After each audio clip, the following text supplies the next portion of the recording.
It's President's Day week, and in honor of one of my favorite presidents, Harry S. Truman, we're going to read Truman by David McCullough in its entirety. Ready?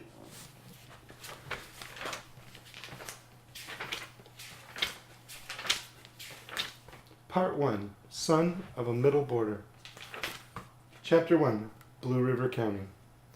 In the spring of 1841, when John Tyler was president, a Kentucky farmer named Solomon Young and his red-haired wife, Harriet Louisa Young, packed their belongings. As his observant cousin Ethel Nolan once remarked, Harry Truman was at heart a 19th century man. He had been born when Chester A. Arthur of 1936, as the Democrats convened in Philadelphia to renominate Franklin Roosevelt for a second term. Russia might revert to the predatory traditions of the czars and pursue a policy of expansion aimed at bringing all of Europe and perhaps Asia under her control. I'm not doing this for credit, Truman answered. I'm doing it because it's right. I'm doing it because it's necessary to be done, if we are going to survive ourselves. He had lived 88 years and not quite 8 months. Bess Truman lived on at 219 North Delaware for another 10 years. She died there on October 18, 1982, and was buried beside him in the courtyard of the Truman Library. Well, enough of that. Let's get to our show.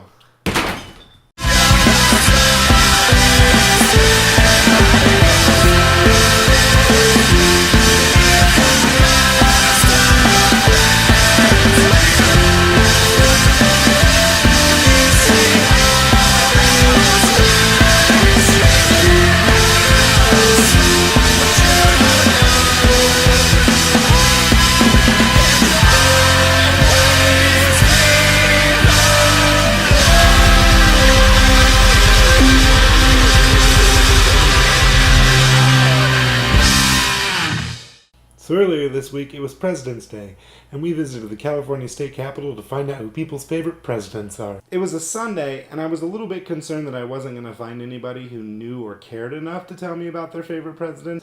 Boy, was I wrong. This last weekend in Sacramento was the YMCA Youth And Government conference, hosted at the Capitol and nearby convention center. It was packed full of some of the most driven, intelligent teenagers I've ever met, and we talked to them. These kids knew their stuff.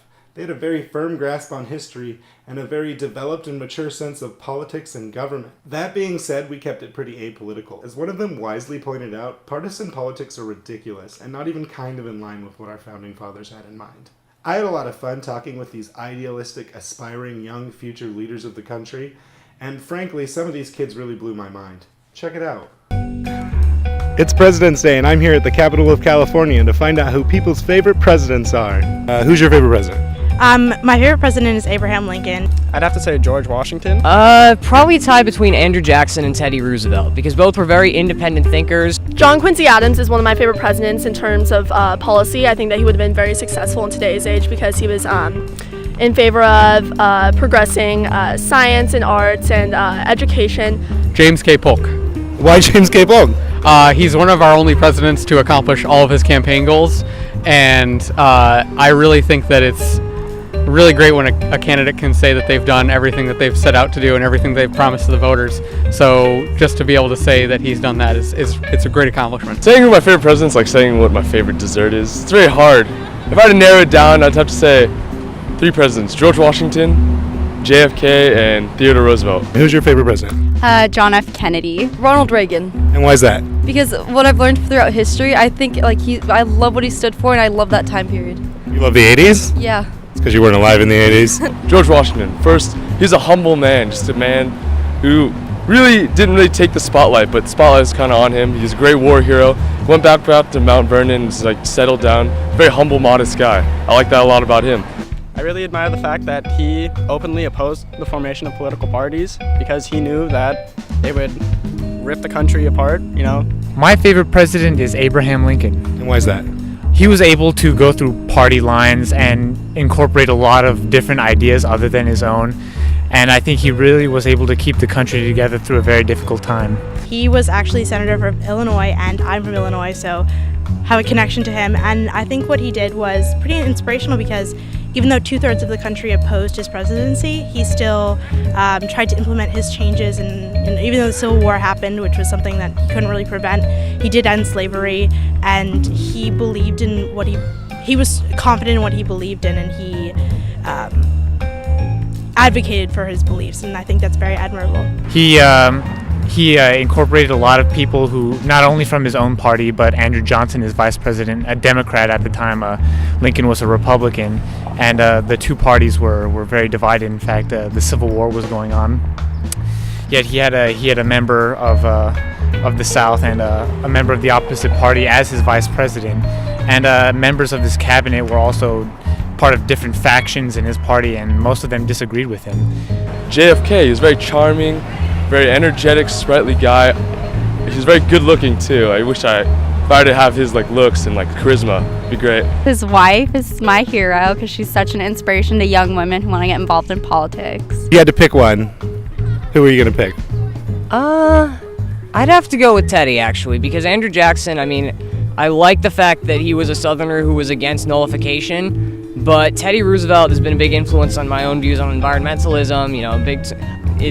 He's influenced me in a lot more ways than Andrew Jackson has, so I'd have to go with him. Teddy Roosevelt, who's able to carry the big stick. Theodore Roosevelt, why do I like him? He's a self-made man. He was a very sickly kid growing up. Then he built himself up to the barrel-chested man, became a cowboy, he also became chief of police, kind of fixed corruption, worked his way up the ranks, became the governor, asked to become vice president because he was so powerful and pissed off too many people. And then after he became vice president, became president.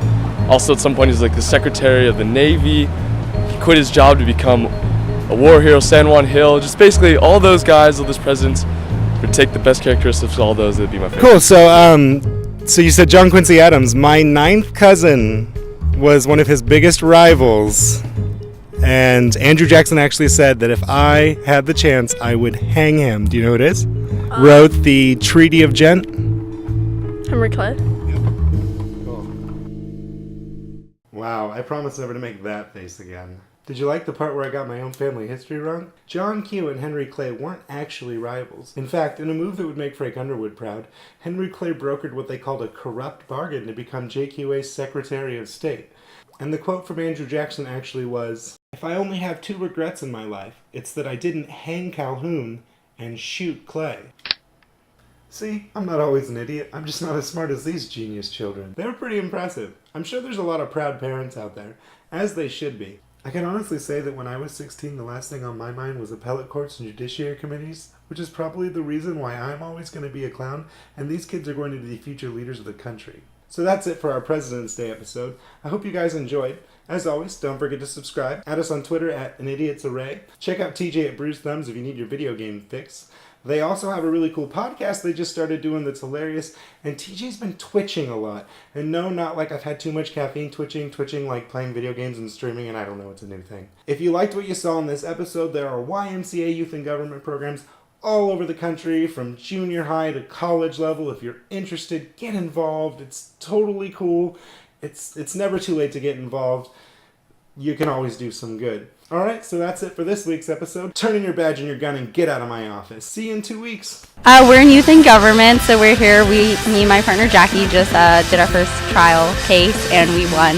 So. That's awesome. A couple bills in the assembly, and I also got to be on the Youth Governor's Executive Order Board, so I got to debate an executive bill.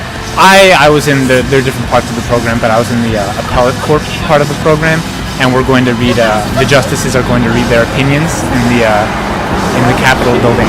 I think we're doing pretty solid, Having a great time out here. Well, good luck. Thank you. Thanks, bud. Have a good one. Thanks for the opportunity. Yeah, no problem, man. Thanks for talking to me about it. Just a friendly reminder to subscribe, follow us on Twitter at @AnIdiot'sArray, check out our website at tppstudios.net. We've got some really exciting stuff coming up. In a couple weeks, we're going to be at Sacramento's first really big Comic-Con put on by Wizard World. At the end of March, we're going to be at Twisted TerraCon. We're super looking forward to that. Check out TJ over at Bruce Thumbs. Check out my buddy Dan. He has his podcast, Dan Sucks, on our website, sponsored by Scattered Comics. They also have MHCP, which is Dan and my other really good friend Tom talking about metal, hardcore, and punk. Get it? And yeah, so we've got some really great stuff going on the channel. We hope to see you guys in 2 weeks, and yeah.